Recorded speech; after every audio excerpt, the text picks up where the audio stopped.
বাংলার জমিনে আল্লামা সাঈদীর যোগ্য উত্তরসূরি হবে আমাদের প্রিয় ভাই মুফতি আমির হামজা। কথা বলেন ইনশাআল্লাহ।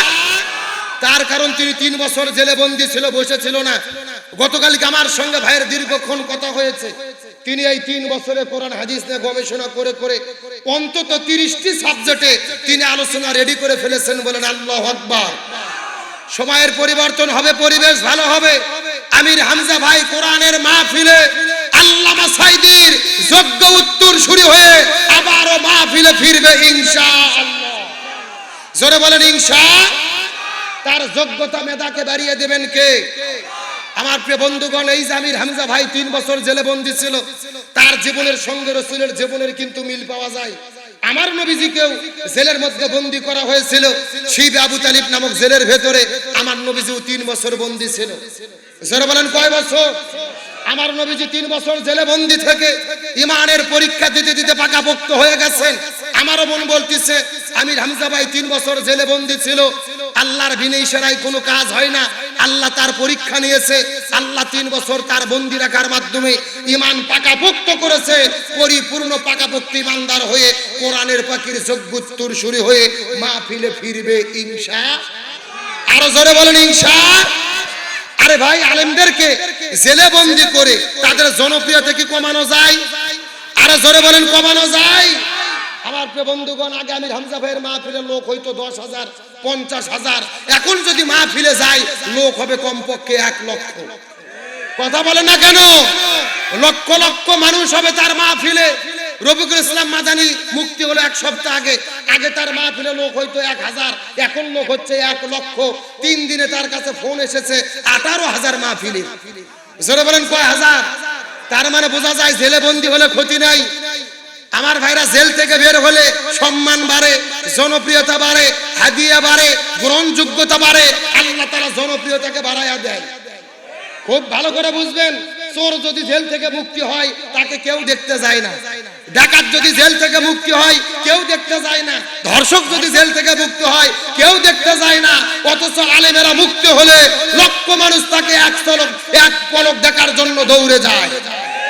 আরো জোরে বলেন কথা ঠিক কিনা? এখান থেকে বোঝা গেল আলেমদেরকে জেলের মধ্যে বন্দী করে জনগণ থেকে বিচ্ছিন্ন করা যাবে। আরো জোরে বলেন বিচ্ছিন্ন করা যাবে। আলেমদের সম্মানকে বাড়ায় দেবেন কে? আরো জোরে বলেন। কিন্তু মনের মধ্যে একটা কষ্ট নিয়ে আপনাদের মধ্যে কথা শেয়ার করতে চাই। আমির হামজা ভাইয়ের সঙ্গে গতকালকে গল্প হলো। আমির হামজা ভাই দীর্ঘ 32 মাস পরে যখন বাড়িতে ফিরেছে, তার ছোট্ট মেয়ে এটাই যে বাবা 1 পলকে চেকে চিনতে পারে নাই। ছোট্ট মেয়ে ডাক দিয়ে বলেছে, হুজুর আপনি বাসার মধ্যে আসেন। যখন তিনি গ্রেফতার হয়েছে মেয়েটির বয়স ছিল 1 বছর, এখন তার বয়স 4 বছর। বাবাকে দেখে ভালো চিনতেও পারছে না। বাবাকে দেখে প্রথমে বলেছে, হুজুর ওপরে আসেন। আমির হামজা ভাই নিজে কথাটি বললেন।